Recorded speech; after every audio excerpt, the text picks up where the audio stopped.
On a voulu montrer Nietzsche à l'Orangerie parce que c'était à la fois une évidence et quelque chose de complètement inattendu pour le musée. Une évidence pour l'artiste, une évidence dans son parcours. Les dernières œuvres qu'il a créées étaient des hommages aux nymphéas et en même temps un regard finalement sur une création qui paraissait très très loin de l'œuvre de Monet au départ. Hermann Nietzsche est beaucoup venu dans le musée de l'Orangerie contempler les nymphéas parce qu'il y voyait quelque chose qui avait beaucoup de liens avec sa propre peinture et sa façon de voir l'art. On voit à quel point finalement l'œuvre de Monet a pu avoir une influence sur des artistes de générations et de styles très différents jusqu'à nos jours. Et c'est cette diversité-là que finalement nous montrons dans les contrepoints de l'Orangerie. Nietzsche, quand il a créé ses œuvres, fait une œuvre de performance et en même temps un hommage à la peinture.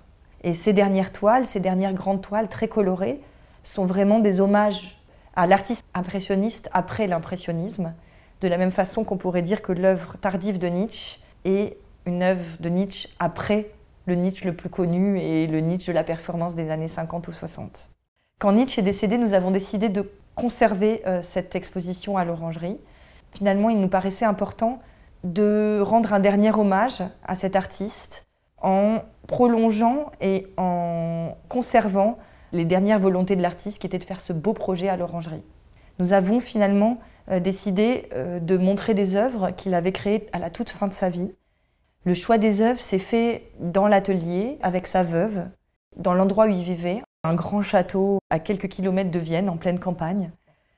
Juste à côté de l'atelier, il avait son bureau et sur le bureau, j'ai trouvé ce qui m'a beaucoup ému, un petit guide des collections de l'Orangerie.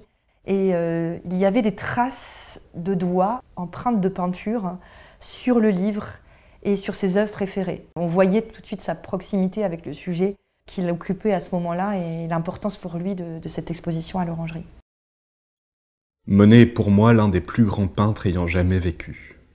Il traçait son chemin dans l'exploration de la lumière impitoyable. Il sembla dépassé par le post-impressionnisme, par Van Gogh, par les nabis, les fauves, le cubisme, la peinture abstraite, le suprématisme, jusqu'au moment où il les dépassa tous. Il avançait vers la peinture informelle. Les expressionnistes abstraits commencèrent à admirer ces peintures de nénuphars. Les entrailles de la lumière devenaient visibles. La peinture informelle découvre la substance concrète de la couleur utilisée pour maculer et souiller et embarbouiller la toile. Dès lors, les ressources à disposition de l'art servent à mettre en scène des événements réels. L'éviscération d'un animal devient un acte de peinture. Les couleurs florales de Monet m'inspirent dans mes actions comportant du sang, des organes internes d'animaux abattus. À partir d'un abîme dionysiaque et orgiastique d'extériorisation excessive, ma peinture d'action s'est développée jusqu'à donner naissance à la clarté florale des couleurs de la résurrection. Sa quête de la lumière a permis à Monet de catalyser un développement dans la peinture sans se référer au mythe ni à la religion. Son œuvre s'est mue en direction de la résurrection.